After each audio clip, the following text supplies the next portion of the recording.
everyone. I hope you all doing so great. I'm too good. So guys, आज थोड़ा सा हम different तरीके से चलेंगे. आज हम कोई चैप्टर डिस्कस नहीं कर रहे हैं. और चैप्टर डिस्कस करने से पहले हम लोगों ने मैंने एक टाइमलाइन बनाई है, ठीक है. अब इस टाइमलाइन का यूज करके है ना हम लोग चैप्टर को कोरिलेट करते हुए चलेंगे. तो ये पूरी बुक की टाइमलाइन है जिसको मैंने एराज में बांटा है, जैसे 1940 से 2000 के एराज तक, जो कि ये पूरी बुक हमारा कवर करती है. तो इसके गो थ्रू होने से हमारे पास एक बेनिफिट हो जाएगा कि हमारे पास फिर टिप्स पे चीजें आ जाएंगी कि अच्छा ये वाले चैप्टर में इस लैंडमार्क की बात की गई है और यहाँ पे लैंडमार्क्स भी बताए गए हैं और कुछ कुछ इंपॉर्टेंट चीजें भी बताई गई है जो कि पूरा चैप्टर में है. तो हम आज इस तरीके से टाइमलाइन को देखते हैं, ठीक है. सो स्टार्ट करते हैं. अगर हम 1940s का एरा देखें, बुक की ही स्टार्टिंग 1947 से होती है, when we got our independent. ठीक है, इंडिपेंडेंट हम मिल जाती है और उसके बाद हमारी देश के लिए जितनी भी चीज़ें थी, जैसे 3 चैलेंजेस जो हम लोगों ने फर्स्ट चैप्टर में पढ़ा था कि कैसे हम लोग 3 चैलेंजेस को ओवरकम करते हैं. तो यहाँ से हमारा पूरा चैप्टर स्टार्ट होता है, ठीक है. उसके बाद 1948 का 1948 में क्या होता है, there is no full fledge war. कोई फुल फ्लेज वॉर नहीं होती है, लेकिन it's a proxy war. Pakistan actually wants to claim the Kashmir as their territory और वो ट्राई करता है बट उसमें सक्सेसफुल नहीं हो पाता है, ठीक है. उसके बाद अगर हम लोग 1950s का एरा देखते हैं तो 1950s के एरा में एक चीज़ यहाँ पे बतानी बहुत ज़रूरी है, क्योंकि रीऑर्गेनाइजेशन में सरदार वल्लभ भाई पटेल का बहुत ज़्यादा रोल रहता है. तो यहाँ पे उनकी डेथ हो जाती है. 1948 में गांधी जी की डेथ हो जाती है 31 जनवरी 1948 में, ठीक है. असैसिनेशन किया जाता है. ये थोड़ी सी टाइमलाइन है जो हमें जनरली भी याद होनी चाहिए, ठीक है. उसके बाद 1950s में एक और चीज़ होती है नाम. जब हम लोग इंडिया एक्सटर्नल रिलेशंस पढ़ेंगे जो कि हमारा चैप्टर 4 है, चैप्टर 4, तो हम वहाँ पे देखेंगे कि बैंडिंगन कॉन्फ्रेंस होता है इंडोनेशिया में और उसके थ्रू 1955 में we got a foreign policy in the name of NAM, non aligned movement, ठीक है. यहाँ से हम लोग फिर जाते हैं 1960s के एरा पे. 1960s का एरा जो है वो पॉलिटिकल सक्सेशन के लिए बड़ा ही चैलेंजिंग रहा, ठीक है. And this era is also known as a political earthquake, ठीक है. अर्थक्वेक ही आया था. अभी देखते हैं क्यों आता है. 1962 में हम लोग will discuss about this in chapters 4 in external relations में. तो इंडो चाइना का वॉर होता है जो कि हमारे लिए बहुत ज्यादा शॉकिंग होता है. We are not prepare for the war, ठीक है. It's a sudden, it's immediate war जो कि हमारे लिए बहुत ज्यादा हम ये कह सकते हैं कि चैलेंजेस देके जाता है, ठीक है, बहुत बुरी तरीके से. 1964 में नेहरू जी की डेथ हो जाती है. द लॉन्गेस्ट प्राइम मिनिस्टर, ठीक है, डाइड इन May 1964. यहाँ पे question will rise, who will lead the country? Okay, क्योंकि कुछ पर्सन्स के अंदर होते हैं ना, कैरिस्मा पर्सनैलिटी होती है कि वो हर किसी को अट्रैक्ट कर लेते हैं. सो वो नेहरू जी थे, ठीक है. अभी सीनियर लीडर्स की कमी नहीं थी कि हम ऐसा सोचें कि who will lead the country, लेकिन वो करिश्मा जो पर्सनैलिटी वाला पर्सन था वो हमें कहीं नहीं दिख रहा था. तो वो वाला क्वेश्चन राइज हो गया. It's a political earthquake. लोगों के पास मतलब समझ नहीं आ रहा था कि क्या किया जाए. तो इसके चलते हुए हम लोगों ने लाल बहादुर शास्त्री को पीएम बना दिया जाता है, ठीक है. लाल बहादुर शास्त्री. उसके बाद जब ये बन जाते हैं तो हमारी कंट्री इनके टेन्योर में एक वॉर को देखती है 1965 में, इंडिया विद पाकिस्तान. इंडिया का वॉर होता है पाकिस्तान के साथ. रन ऑफ कच्छ का वॉर होता है और काफ़ी हद तक हमें कैजुअलिटीज़ देखने को मिलती हैं, बट ठीक है. और इस वक्त क्या होता है कि 1965 दोनों तरीके से हमारे लिए चैलेंजिंग था.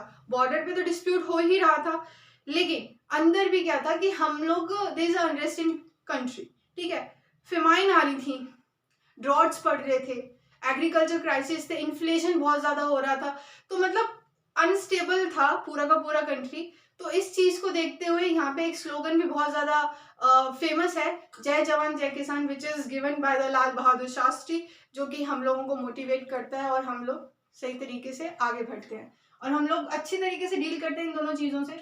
1966 में जब हमारी जो 1965 में वॉर हुई थी, उस चीज़ को as a peace agreement sign करने के लिए अयूब खान और लाल बहादुर शास्त्री ताशकंद, एक USSR में है, वहां जाते हैं और वहां पे एक सडन चीज होती है जो कि आज तक सस्पेंस है, death of Lal Bahadur Shastri.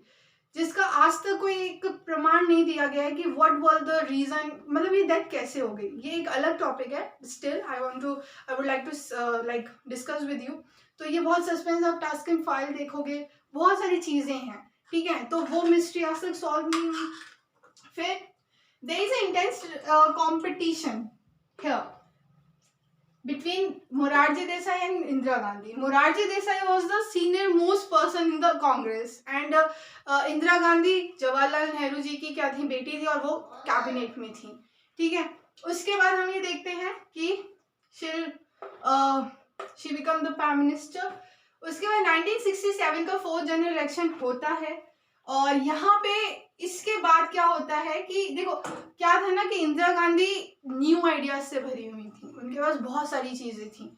She wanted to explore more and more syndicates, और हम ये कह सकते हैं जो सीनियर मोस्ट पर्सन थे वो ज्यादा मतलब चेंजेस लाना चाहते थे, लेकिन ठीक तरीके से। तो there is some kind of conflict, हम ये कह सकते हैं, वो हम चैप्टर में डिस्कस करेंगे और पता भी चलेगा कि कैसे कैसे देखने को मिलता है। और फाइनली ये जो कन्फ्लिक्ट होता है ये पूरी तरीके से आता है 1969 में, जब हमारा प्रेसिडेंशियल इलेक्शन होता है।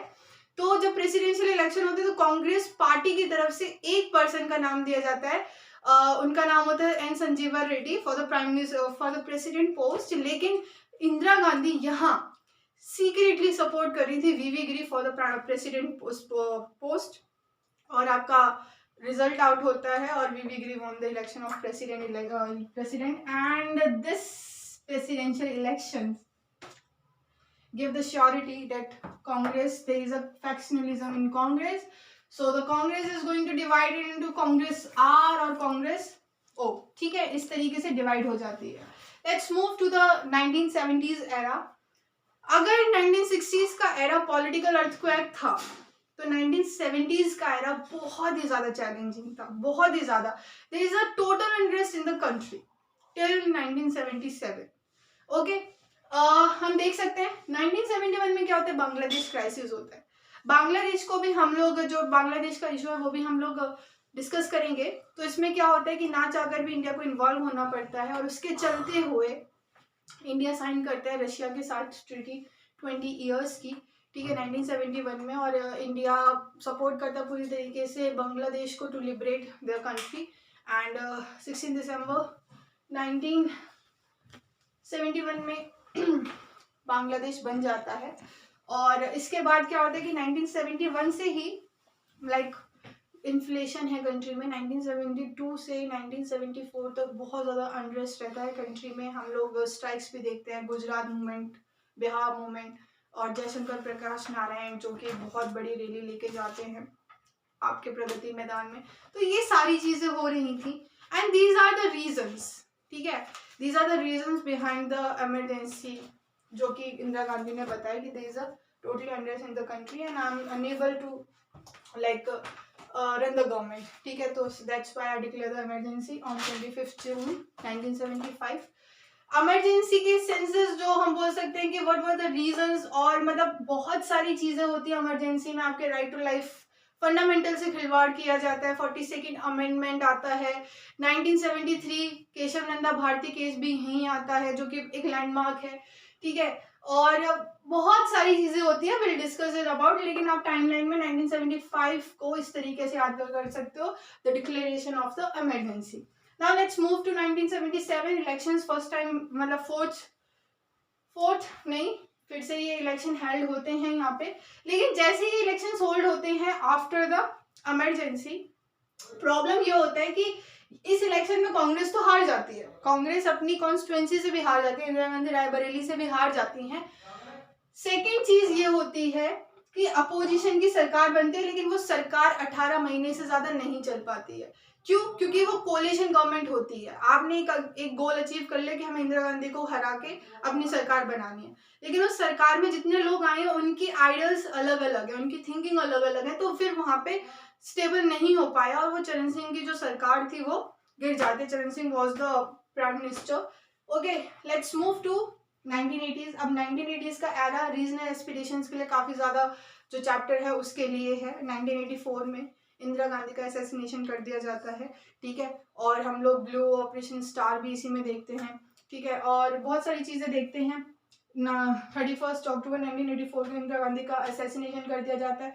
ये डिस्टर्बेंस चल रहा होता है पंजाब के साथ, उस चीज को हम लोग पीसफुली मेंटेन करने के लिए जो राजीव गांधी होते हैं वो 1985 में पंजाब में राजीव गांधी लोंगोवाल अकॉर्ड साइन करते हैं।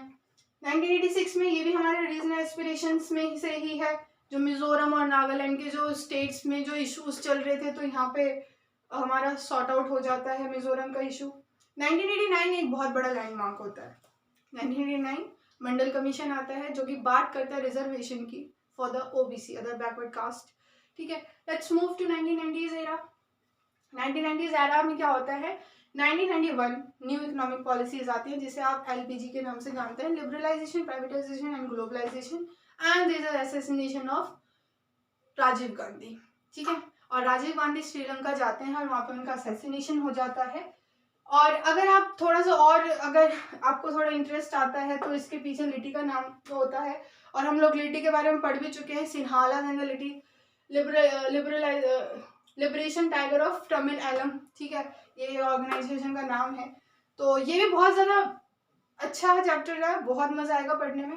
1992 में क्या होता है, डिमोलिशन ऑफ बाबरी मस्जिद। 1992 में अयोध्या डिस्प्यूट स्टार्ट होता है और हम लोग डिमोलिशन ऑफ बाबरी मस्जिद से पढ़ते हैं।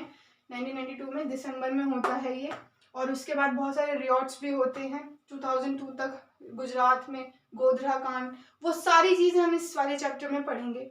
और फिर हम if I am talking about the last chapter जो कि पूरा पॉलिटिक्स के ही ऊपर है, तो यहाँ पे हम लोग दो अलायंसेस बनते हुए देखते हैं, एनडीए एंड द यूपीए। ठीक है, तो एनडीए जो है कि जहाँ से बीजेपी है, यूपीए जो कि कांग्रेस, तो इस अलायंस को भी हम बहुत अच्छे से समझेंगे। तो यहाँ पे हमारे पूरे चैप्टर का टाइमलाइन रैप अप होता है। तो इस तरीके से हम चैप्टर्स को स्टार्ट करेंगे और आप इन सब चीज़ों से अपने चैप्टर को कोरिलेट कर पाओगे। ठीक है, क्या होगा ना, आसानी तब होगी जो हमें हर एक चैप्टर का एक लैंडमार्क या फिर इंपॉर्टेंट चीज़ पता होगी। जैसे अगर हम रीजनल एस्पिरेशंस की बात करें तो वहाँ पे क्या है, कुछ नहीं है ज़्यादा, जम्मू एंड कश्मीर, पंजाब और नागालैंड, दैट्स इट। ठीक है, तो ये कुछ चीज़ें हैं, जब हम मोटी मोटी चीज़ें पकड़ लेंगे तो छोटी छोटी चीज़ें अपने आप कवर हो जाएंगी। तो यहाँ पे हम पूरी बुक का टाइमलाइन ख़त्म करते हैं, और मैं आगे कंटिन्यू करूँगी कि वीडियोस आती रहेंगी जल्दी जल्दी। अभी हम लोग 2 चैप्टर कवर कर चुके हैं। Now I am just preparing for the India's external relations, तो उसके ऊपर जब वीडियो आएगी तो आपको नोटिफिकेशन मिल जाएगा। Till then, thank you so much.